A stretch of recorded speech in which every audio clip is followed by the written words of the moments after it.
Hello, good afternoon to you, and many thanks for joining us. You're watching Osun the Site, Election Watch, coming to you from Galaxy Television. My name is Justin. Academy is barely 24 hours to the governorship election in Osun State, and the race is actually on, and electorate in Osun State will be going out en masse to cast their vote and decide who will govern the state for the next 4 years. And as such, all eyes will be on Osun State tomorrow. What happened? But just conclude elections in the Ekiti State, issues of vote buying, election malpractice here and there. This one will be like a way to find out how the 2019 elections will go by. We'll be looking at all the issues, specifically vote buying, preparedness of the 2018 election for Osun State, and of course, why this election is particularly very, very important. I have two analysts with me who will be doing justice to this discussion today. But just before I get to introduce my guest, let's join my colleague, John Felix, as he brings us up to speed as regards the 2018 governorship election in Osun State. Over to you, John Felix. Many thanks, Justin. Osun is an inland state in southwestern Nigeria. Its capital is Osogbo. It is bounded in the north by Kwara State, in the east partly by Ekiti State, and partly by Ondo State in the south, by Osun State, and in the west by Oyo State. The state's current governor is Rauf Aregbesola, who was declared as the winner of 2007 election by appeal court in Ibadan on the 26th day of November 2010. Ogbeni Rauf Aregbesola was also re-elected as Osun's governor on August 9, 2014. Osun is divided into 3 federal senatorial districts.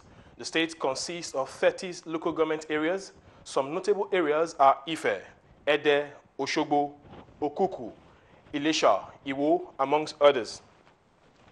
The state has had 4 administrators and 4 governors. Isiaka Adetunji Adeleke of the Social Democratic Party in January 1992 to November 1993. Chief B.C. Akonde of the Alliance for Democracy between May 1999 to May 2003. Prince Olagunsoye Oyinlola of the People's Democratic Party between May 2003 and November 2010. And the incumbent governor, Rauf Aregbesola of the APC between November 2010 to present. For the very first time in the history of Nigeria, there are over 48 candidates contesting for governorship seat in Osun State. The Independent National Electoral Commission in Osun State has released names of 48 political parties that are contesting for governorship election slated for September 22nd. This means a total of 48 political parties' logo will appear on the ballot paper. Your guess is as good as mine. Very quickly, we'll be taking some facts about Osun State. There are about 332 wards in Osun State. We have a total number of 3,010 polling units. The number of the voting points for this particular election is 3,379. As far as the election is concerned, the number of registered voters, as you can see, in 2014 is 1,411,373,000, as against 2018, where we have 1,676,212. Next year, we have the number of PVCs. For 2014, we have 697,574, as against in 2018, we have 1,152,751. The number of uncollected PVCs, where in 2014, we have 519,999, as against in 2018, 463,806. Right here, the ad hoc staff, as far as election is concerned, for 2014, we had 10,432, while in 2018, we have 15,000. INEC further says that the election in the state will be credible. The chairman, Professor Mahmood Yakubu, said that the era of rigging elections had passed with the introduction of enhanced readers machine. The Independent National Electoral Commission also said it was not banning the use of smartphones around polling unit areas, but the moment a prospective voter entered voting cubicle to cast his or her vote. I'd like to take a very quick look as we move on in this. The Independent National Electoral Commission has also distributed sensitive materials to all the 30 local government and off-areas office in Osun State from the Central Bank of Nigeria. The distribution of the sensitive materials was supervised by INEC National Commissioner Solomon Shoyebi and the state's resident electoral commissioner, Olusegun Agbaje. Agents of various political parties were also there to see for themselves how these materials were being distributed to various local governments under heavy security, as the case may be. Very close one at this point, we'll be looking at the issue of vote buying. Indications that Osun polls will be fraught with vote buying, a practice of paying voters to compel them to vote for particular candidates during an election, is worrisome. This, which has become a hot button issue ahead of Saturday's polls and the 2019 general elections, particularly after cases of vote buying were significantly reported in the recently conducted Guba elections in Ekiti State. The two major parties in the election, the APC and the PDP, were culpable in it, with videos showing how money were given to the electoral to influence votes. Just as you can see, this is a very clear example. And just as we see that, and pundits as well as analysts, however, have raised concern over the recent payment of 500 million to the management of Ladoke Akintola University of Technology by the governor. This is a school that has been in crisis, enmeshed with crisis with regards to the ownership between Oyo State and Osun State. We also see recently that the payment of the 2015 salary arrears to workers in the state. Not until recently we see that workers in the state are being paid their full salaries. Just as well, we have the payment of the leave bonus and also the introduction of trader money to market women in Osun State. Before now, workers in the state are paid half salary. Some get 50%, some get 75%. But just as this election is drawing closer, we see that the entire workforce in Osun State are getting paid their full salary. To pundits and analysts, perhaps this could be an advanced means of vote buying. As we move on in this discourse, we see another critical issue here. That's the security. The police said 18,426 police officers have been deployed for the polls. The Deputy Inspector General of Police in charge of operations, Joseph Abila, will oversee the entire security arrangement. An AIG as well as 8 commissioner of police. 8 commissioner of police will be deployed to this particular polls. The senior police officers are expected to supervise security arrangements in the state that has 8 area commands. 8, that's quite broad. Right here we see that a total number of 3,764 polling units in the 332 wards and the 30 local government areas.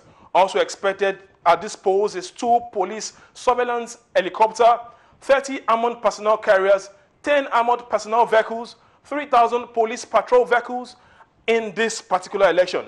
In 2014, we had a total number of 70,000 security operatives, which comprises of 15,000 soldiers, 30,000 policemen, 8,000 operatives of the DSS, 20,000 members of the NSCDC, as against in 2018, where we have 18,426 police officers, 1,500 Federal Road Safety Corps, 500 immigration officers, and more are expected from other security agencies. As Nigeria heads to the poll come 2019, the sustainability of this increasing figure of police deployment to state is going to be put to test. The question becomes that as we approach these polls, will the police be able to deploy these numbers across states and also for the presidential election? This and many more my colleague Justin and the studio guest will analyze. Back to you, Justin.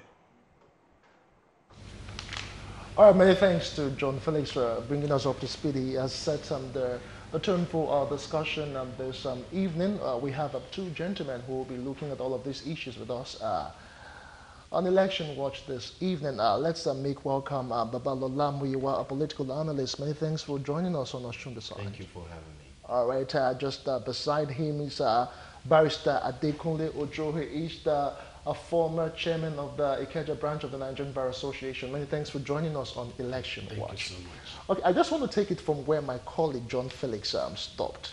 Specifically, let me start with the issue of deployment of security personnel to Osun State. From what we hear, about 18,426 police officers have been deployed. This is not, to talk about the other sister security agencies who have also been deployed to secure Osun State while the polls last tomorrow. In your opinion, is it what is to be expected, judging by what we had in the concluded election in Ekiti State? Babalola? Well, for me, As long as the election goes successful, because I was in Ekiti, I had just concluded a governorship election, and it was peaceful. There was no any form of violence. It was peaceful. But my concern is this: come 2019, can each state afford to have 18,000 policemen on ground? And if you say no, then why don't you work with what you have? I think the election in Osun is a preparation towards 2019. Yes, then why don't you give a projection? Come 2019, how much can we afford for each state? How can we strategically locate each police security personnel in each state? How can we allocate them to each state and still ensure the security of lives and property? So for me, I'm not bothered about the number. I do not buy the popular, insinuation being banded around that the federal government is trying to intimidate the opposition party with the deployment of security personnel. I do not buy that. I think what is more important is the security of lives and property. I was at Ekiti, I was on ground, and all the noise about intimidation and everything, I didn't see anything of sort. Okay. All right, let me come to Barrister Adekunle Ojo. What are your thoughts specifically concerning the deployment of security personnel? Babalola here's concern is about the 2019. If we are going to have similar arrangement across states, since several states will be having their own elections simultaneously. No. Basically, you won't have similar scenario playing out simply because the capacity is not there. Okay. You can't replicate the 18,000 that you have now in all the states in Nigeria 2019.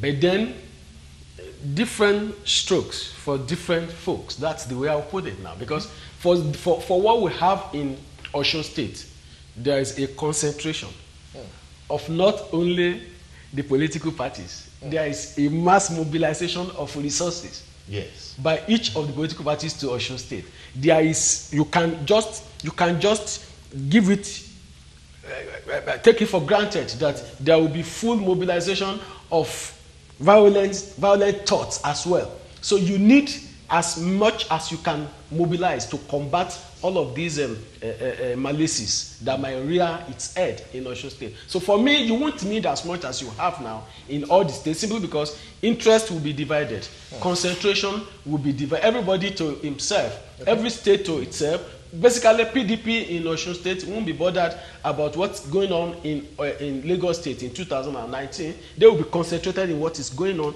in Osun State. So, but what we have now, it's like there is a full mobilization of resources, not only financial, human resources, human thought, whatever you can think about, human even strategies. Everything is being mobilized now by PDP to Osun State, by APC to Osun State, by SDP, and all the political. So basically, you need to thwart some of the untoward things that might rise up, and you need as much as you have. And if you look at it so well, in Ekiti State, they were able to successfully deliver. In Edo State, yes, one or two crises there, but then by and large, if you have the resources, why not mobilize it? But we won't have it for 2019 because we don't have it now, and I can't see any magic being done between now and 2019 that we will be able to mobilize 18,000 policemen to any of the states. But having said that much, for me, the resources that we have now, use it for what we are doing now. Then the questions then will be answered adequately by our capacity. Okay, but in your opinion, looking at Osun State, would you say it is a state that actually is hostile as per when it comes to level of security and all of that? Do you foresee election violence here and there, just to justify the mobilization and deployment of policemen and other security agencies? Well, for me, you can underrate so many category of people in Nigeria, but you must not underrate politicians. Politicians, on the average, they are full of mischief. A man who can thwart history, who can do whatever he wants to do, can talk to you now, the next moment he starts saying something else that you begin to ask yourself, is this the same man I met a few minutes back? So basically, having said that much, everyone wants to win. Yeah. And it will appear that in this climb, it doesn't matter how you win. The end, as far as they are concerned, justifies the means. They are not bothered about how you get there. And that is what we have had over the years. And if you just talked about vote buying, see and buy, see and vote, or whatever. I mean, so you could see the dimension and all these thoughts, things that could be put into positive and constructive use that will help the entire nation. We are putting it into negative use. We are teaching the youth on how to do things that shouldn't be done. Corruption, it's been liberalized to the level that almost everyone is participating. You heard about it few months back, when registration was being done in certain parts of this country, that minors were being registered and all what. So politicians, do not underrate them. For me, I think it's good enough that we have as many as we are having there, as many policemen as we are having now, so that whoever wants to foment, it's not really about violence, because you might be thinking about physical violence.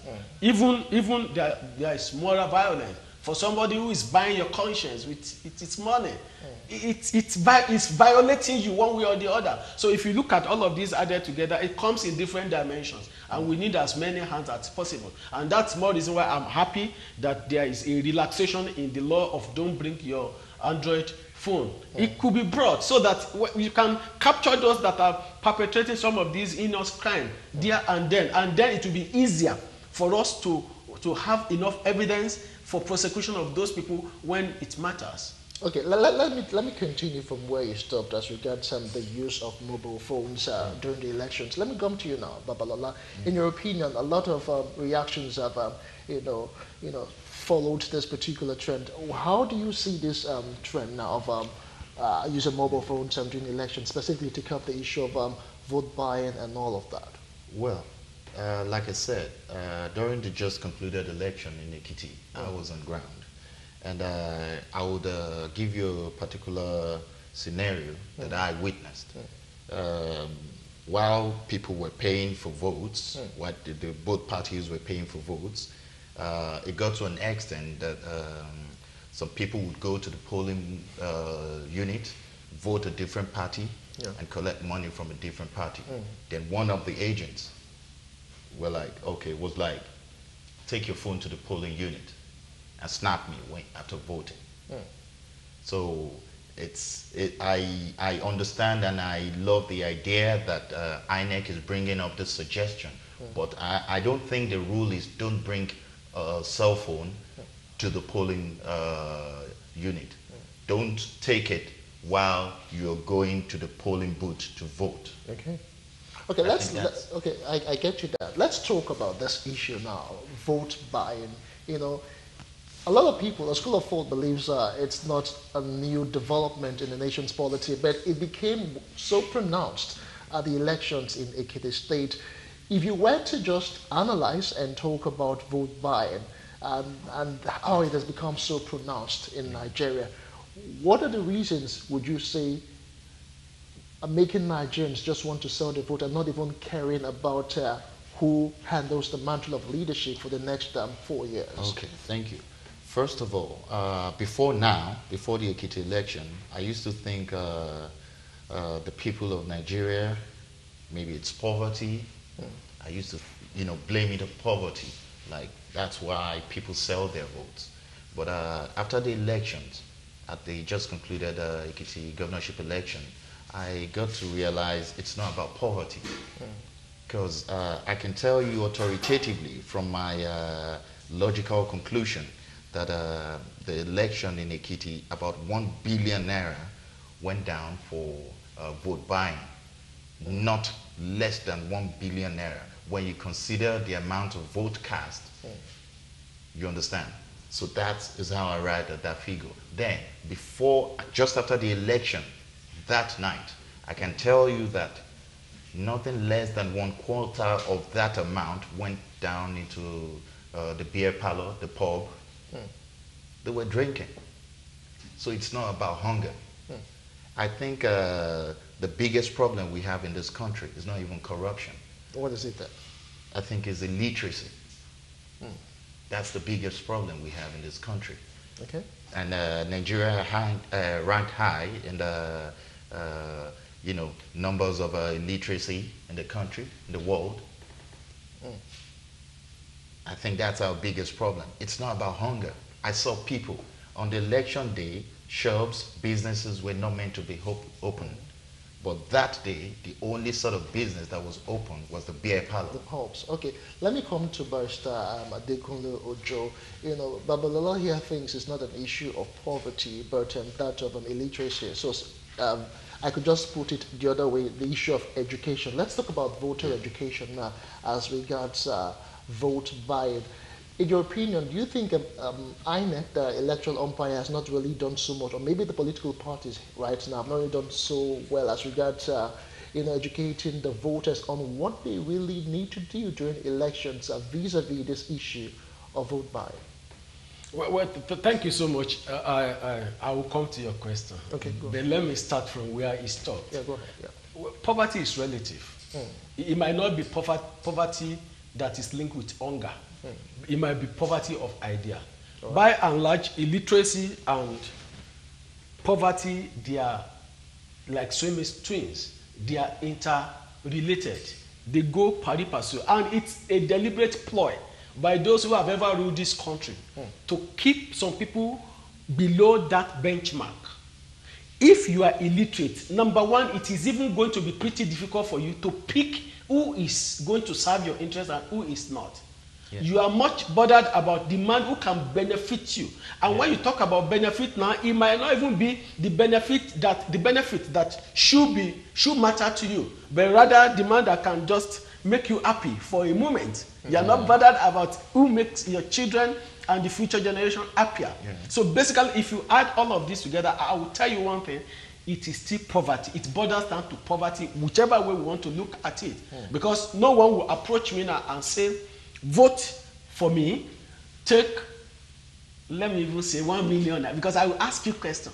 Why? On what basis? And if you look at it so well, people, if you look at it, you might assume that some of these people are stark illiterate. But even for the old people who had their Android phone, and they could still manage to take a pics of the how they voted. It means they are not totally illiterate. They are only suffering from poverty of idea, because the one, he knows, he understands money, and he wants money, and he's not bothered about any other thing. Now, coming to your question, it will be a mirage. It's never going to be possible for politicians to teach voters on how to vote right. They will never do that. On whose shoulders does it fall? It should fall on the shoulder of few persons, few groups of people. Number one, INEC has the number one responsibility to ensure that Nigerians are well educated. Then number two, the civil society organization. I keep asking questions. A lot of people take grants year in, year out from foreign donors abroad. What do you do with this money? Because it will appear as if we are not seeing it reflected.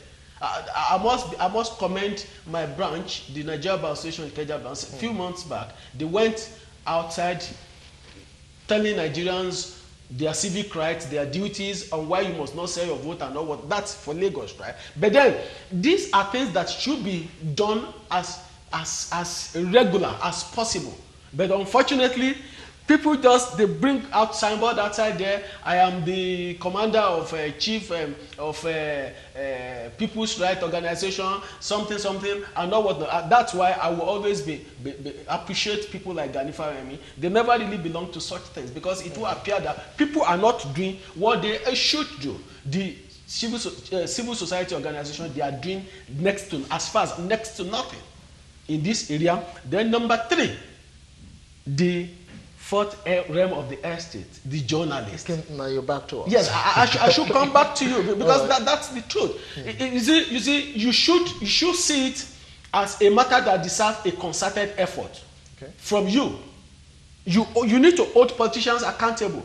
You know fully well that under our constitution, certain areas are not justiciable. But thank God that you can ask them questions.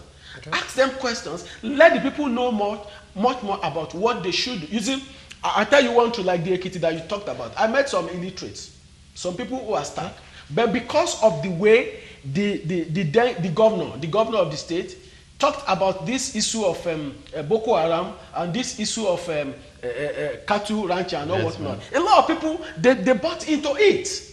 I must be fair with you. So that ingenuity that he deployed in sending such messages to the people, even for whatever reason, we can as well adopt it and ensure that people are well aware of their rights and of the need to vote their conscience rather than being bought. So I think basically this I look at these three areas. Okay. If I'm talking about civil society organization, maybe perhaps bodies like the Nigeria Bar Association, bodies like Nigeria Medical Association should join them. But we owe that responsibility. That's it. Okay, I want to check. Yeah, if I might come in. When I talk about illiteracy, okay, I refer to the fact that an average Nigerian does not understand what governance is all about. When you come to them and you say you want to do things, do this, do that, they don't understand. If they understand, they can ask you, how are you going to get the money for this? But they don't understand. What they understand by governance is elephant projects, big bridges, new roads. That's what they understand by governance. So for them, they feel, oh, you come, you don't do anything, you go.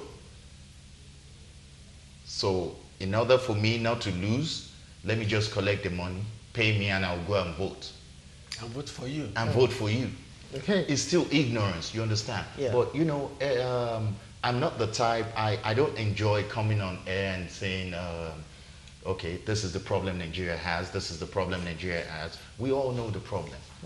But how do we solve it? Now, I believe the strength of any democratic system of government starts from the ballot. The moment you get the ballot wrong, there's nothing you can do after that. Now, how do we get the ballot right?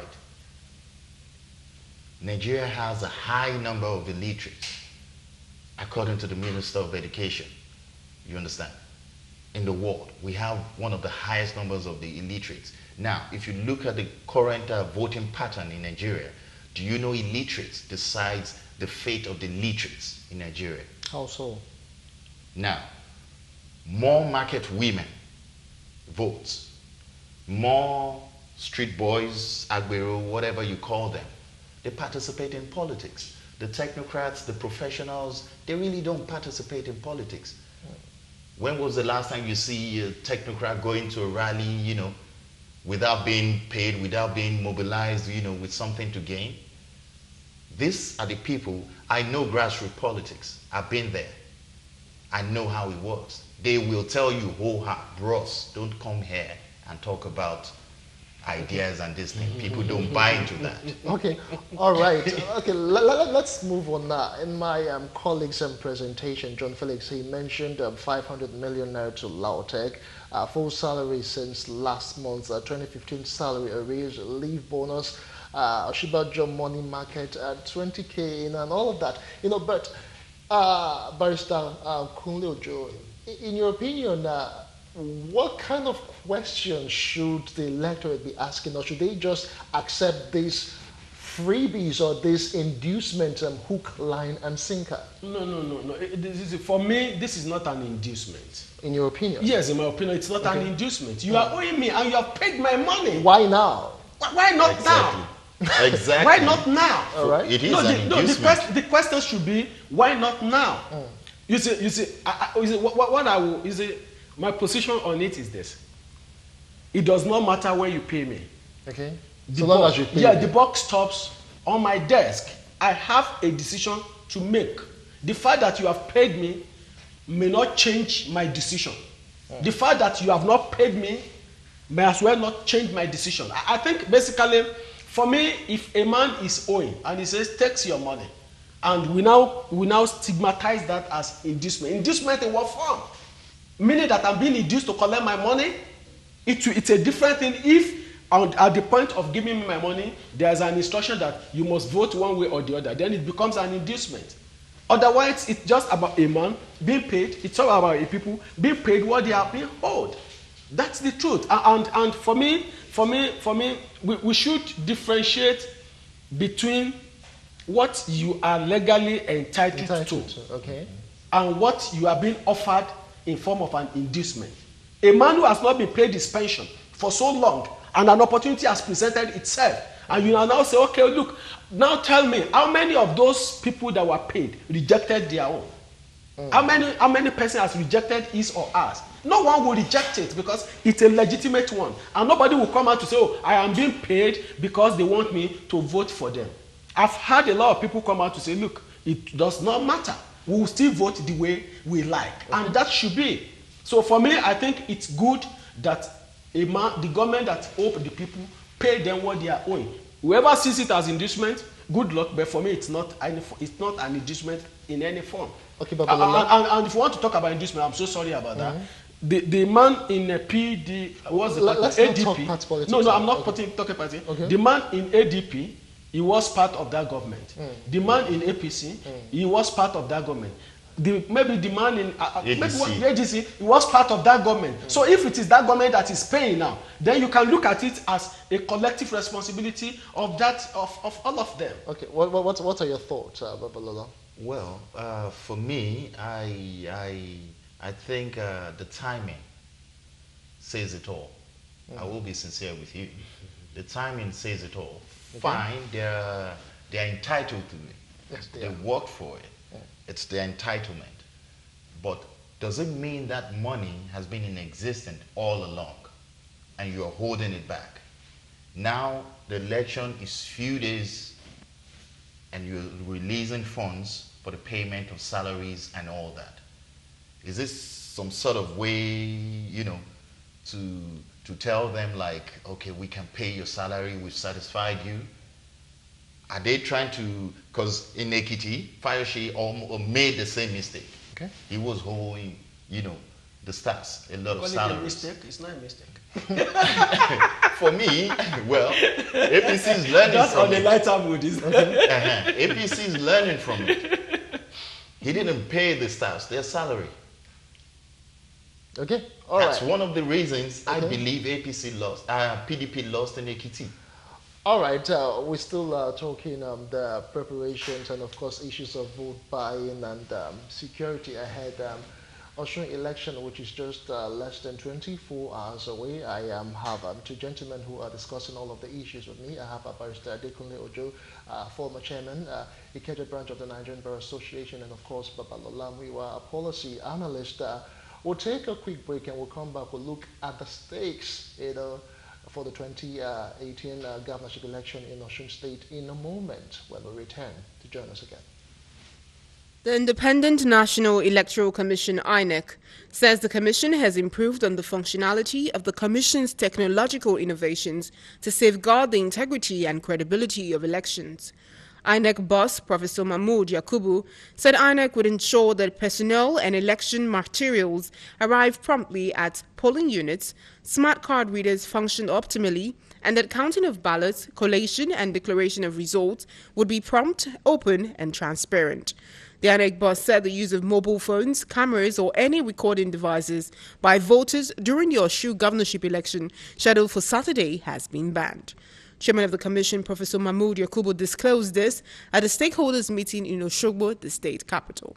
Our immediate response is to review the administration of our polling units to make it difficult for voters to expose their marked ballot papers between the voting cubicles while they vote in secret and the ballot boxes while they cast their votes. We are working with the security agencies and other law enforcement agencies for a solution to this present violation of several provisions of the Electoral Act. On his part, the Inspector General of Police, Ibrahim Idris, has reiterated the commitment of the police in providing adequate security to residents of the state before, during and after the elections. Idris said police officers had been deployed and stationed across the state to provide security for lives and property.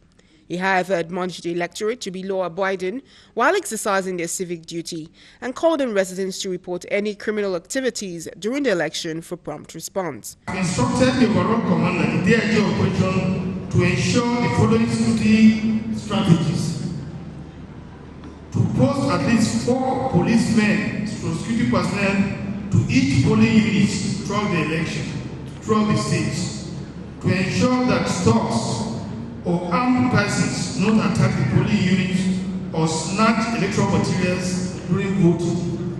Meanwhile, the electoral umpire has distributed the sensitive materials to all the 30 local government areas office in the state ahead of the polls.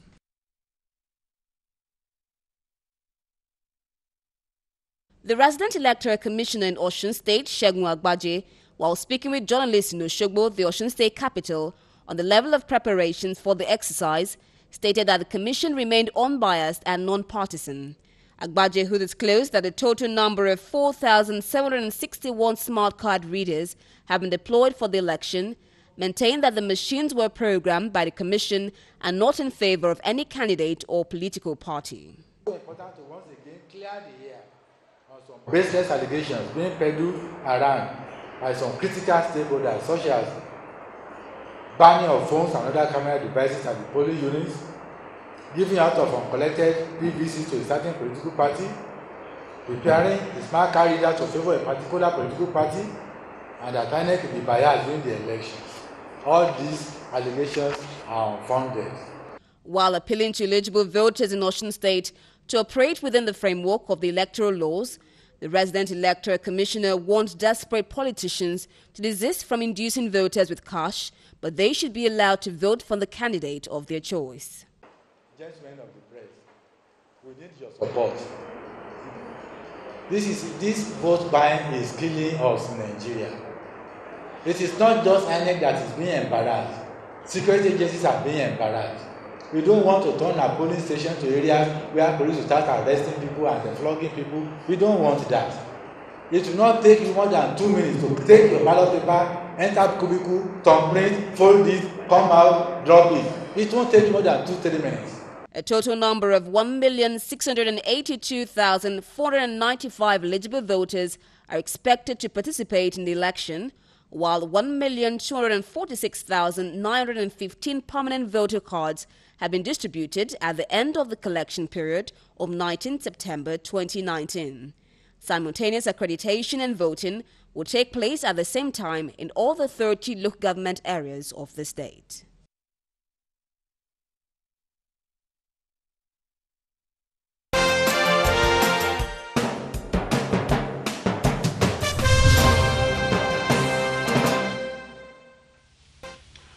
All right, welcome back from those two reporters. Osun the Side Election Watch coming to you from Galaxy Television. I still have Barrister Dekunlo Joe with me here in the studios, and of course, Baba Lola Moyiwa. We're looking at all of the issues.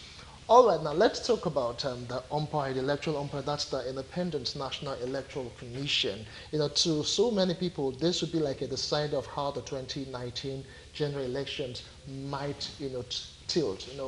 Let's talk to you now, Babalola. In your opinion, what do you think are the issues before INEC, specifically as this Osun residents go to polls tomorrow? How prepared do you think they are, and do you really think they will give Nigerians, specifically Osun residents, the credible and the fair elections as they expect? Well, from what I saw in Ekiti, sorry, I would continue to make reference to that because that's the, latest election that INEC conducted under this government. And I feel INEC has done its bit. INEC, performed well. I don't think there's anything within their power that they could do more.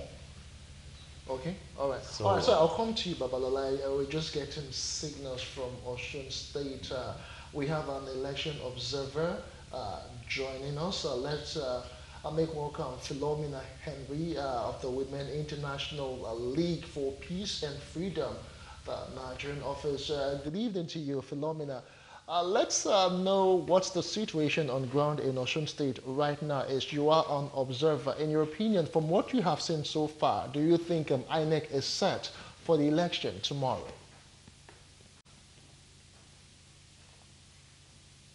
From what you have seen so far, do you think INEC is set? Good evening. Yes, I would say INEC is set. I'm actually coming from INEC office now. I went there.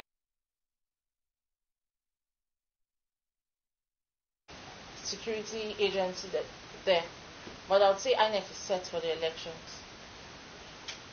Reports of tension and tensed atmosphere around Osun State and some other adjoining state. In your opinion, do you really think the electorate are actually going to polls tomorrow confidently without any fear or intimidation, when they vote for who they want to, rule them in the next 4 years?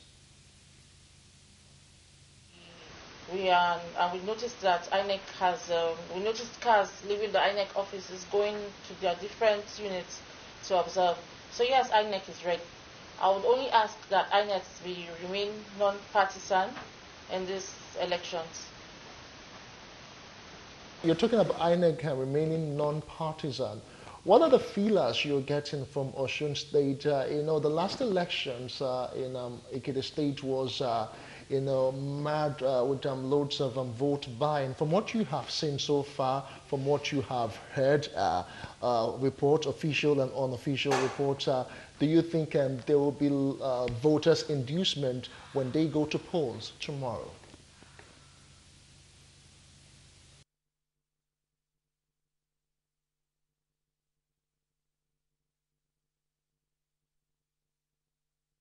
To believe that would not happen. 2 weeks ago, we had a stakeholders dialogue with women and youths. With the women, they confirmed that they would support us in ensuring that we have a peaceful election and the cases of vote buying, violence would not be done in these elections. We want to believe that. We had the Yao Lodgers and every other woman group sign a peace agreement, ensuring that the election will be peaceful, also ensuring that there will be no vote buying. We're trusting that that would not happen. With the youths also, we had the meeting with the youths, and then they also confirmed that there will be no vote buying, there will be no rigging, there would be no violence tomorrow. That, again, I would say I want to believe would be peaceful, and there will be no vote buying. We also had meetings with, we went on advocacy with PDP and APC.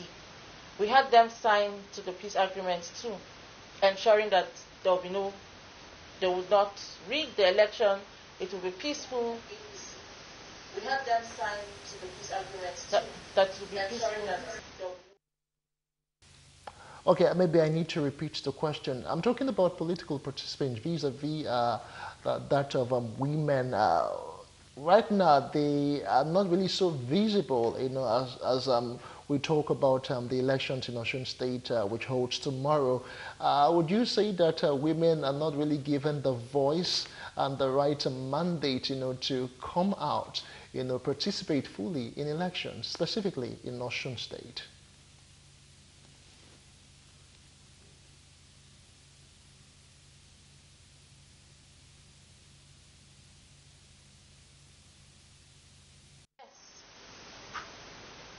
The number is not to us because we are a women group and we expect that the number of women that should be out should be more than expected. After all, it's women and children and the youth that go out to vote.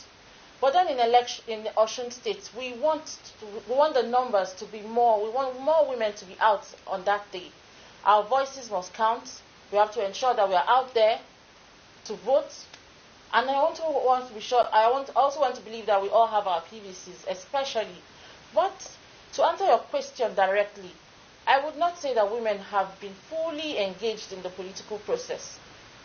This is because women have not been given the chance. Should I say women have not been given the chance, or they've not come out, they've not been that assertive to come out and take that place where they are supposed to be.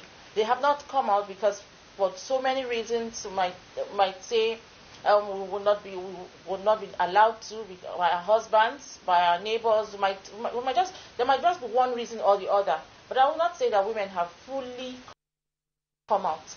We are at the WSRN are working very hard to ensure that women come out in full to vote and also to take their place, to take leadership positions. I would have expected that we had women come out too for elective offices. But then it's a gradual process. Everything happens with time. So one step at a time. We're taking it one step at a time. And I hope that next time Osun women will come out en masse, pick up the cards, the tickets for any office of their choice. And definitely they must have built the capacity to be able to do that. So that when they come out, the people with their husbands and the people would be in support of them. Thank you.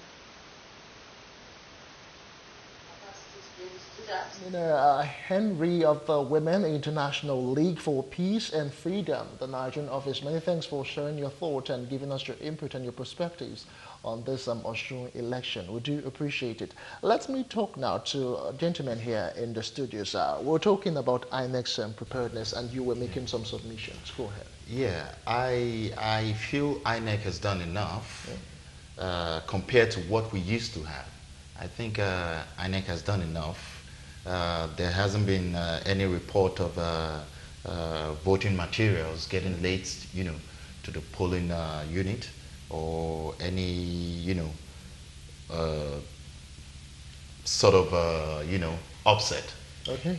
All right, Barrister Adeglojo, what are your thoughts? Well, basically, for me, this is just one election.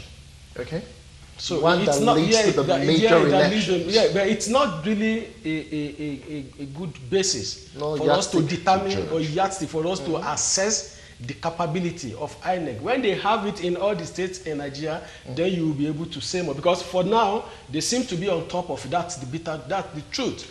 No matter how bitter it may be, the only thing that they cannot do now is to assess how you will vote. That is the voters. They don't know the mind of the voters. Yeah. And again, like I said earlier, voters' education is still nowhere. That's the truth. The awareness isn't the way it should. And if we are able to get that right, then this fear about how a man votes, whether a man's vote will be bought or otherwise, may be drastically reduced. And bearing in mind one thing, this is a country where a father, a mother, who gave birth to a child, sold for as low as 20,000 naira. Then what will it cost you to sell your vote? So you see, I think basically that we really need to go down to the basis, train people and retrain them, reorientate Nigerian on the need to get certain things done and done rightly. She was talking about the allogers and all whatnot. Yeah, sure. They are even the conveyors that get this money to the appropriate quarters. Yeah. They are politicians one way or the other. The youth that we are talking about, the greater majority of the youth are involved one way or the other. So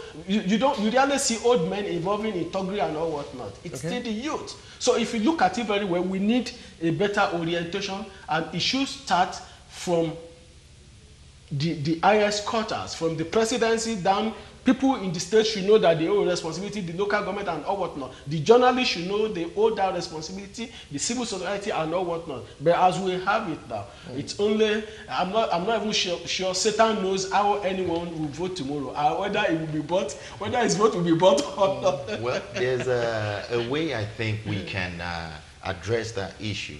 First of all, my opinion personally, I feel our electoral process is a bit flawed. How so? Take for instance, the just concluded presidential election in the United States. Hillary Clinton had 7 million votes, more than Donald Trump. But who came up, the winner? Who was declared the winner of the election? Because there's a way and there are rules to the electoral process. In Nigeria, our electoral process and system is a popularity contest. It's not a contest between whose idea is best for the people. No. That's why we have dancing senators, people like that. It's a popularity contest.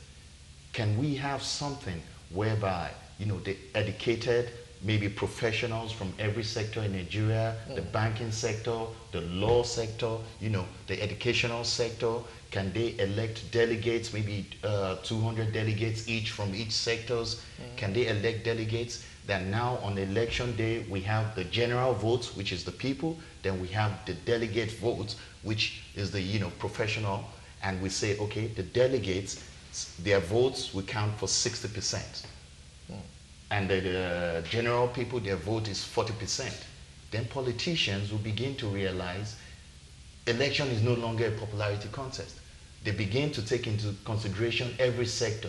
If you want to get vote from the law sector, you have to bring out ideas, policies that would attract people, the delegates from the law sector. You have to bring up ideas that will attract people from the educational sector. You understand? But as it is, I'm just giving an example. It shouldn't remain with, because we have, you don't want to go to the grassroots and hear people talk. Okay, Barrister Adekunle, we are almost out of time, but let's talk about something that is really, really pertinent. Right now, you are a lawyer. Would back and forth, going on about this amendment to the Electoral Act.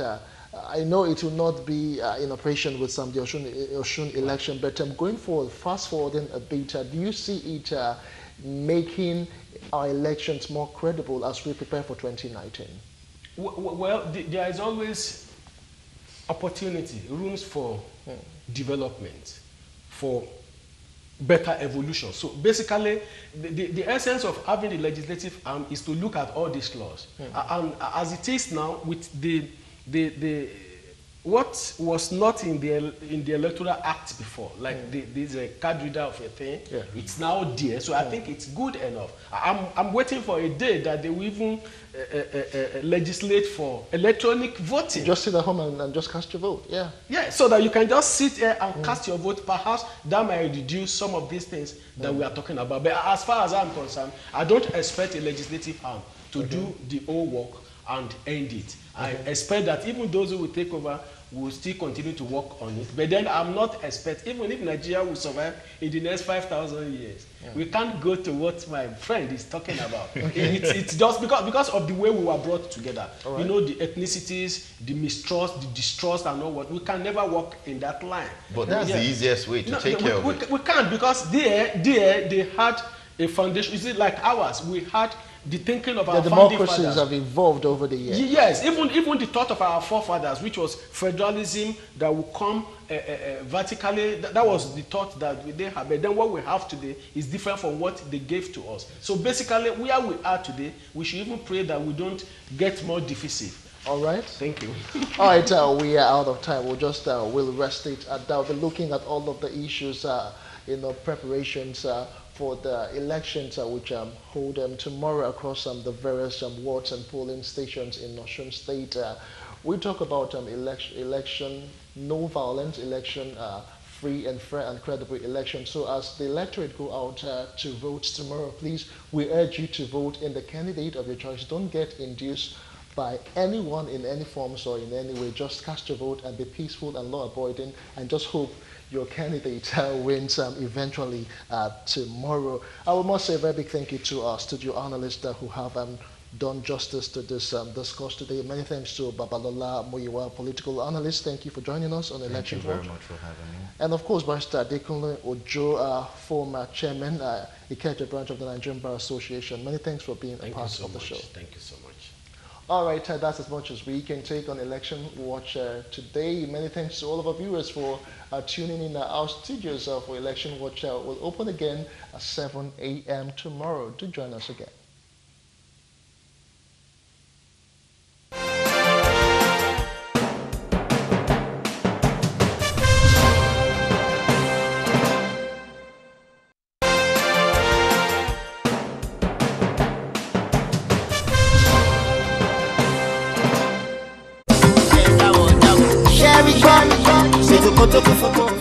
Welcome to Share Ribo, a story about love and life in Lagos. In today's episode, TK and Tolani finally have some time to themselves. Oríṣiríṣi Can you imagine our son was trying to convince me that he wasn't sleeping? That boy.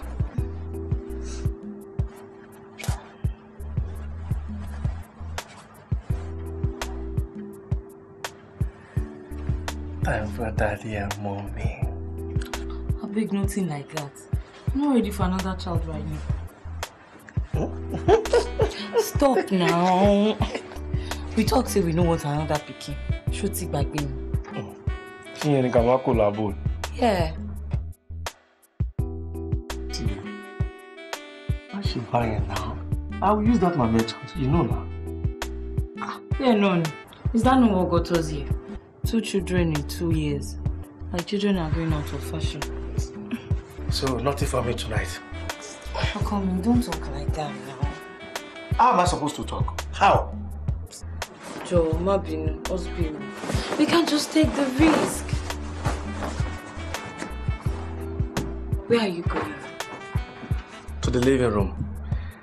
I might as well sleep alone. Abba, Tiki, Kulito now. Tension is building up for Tolani and TK, but their problem could easily be solved by using a modern family planning method. Then, they could enjoy intimacy without the fear of unplanned pregnancy. No. Talk. Go. Get it together for a brighter future.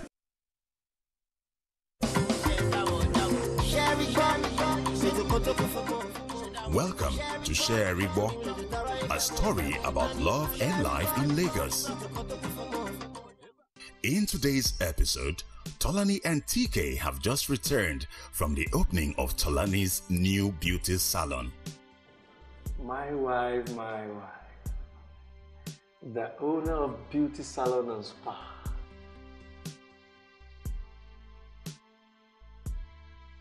Thanks for all the love and care.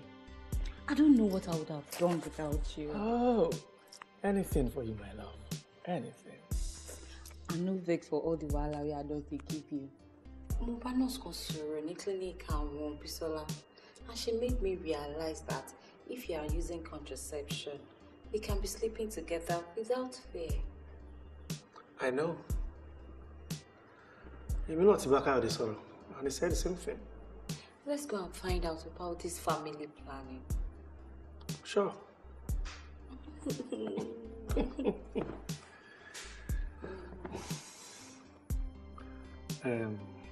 Shall we collaborate?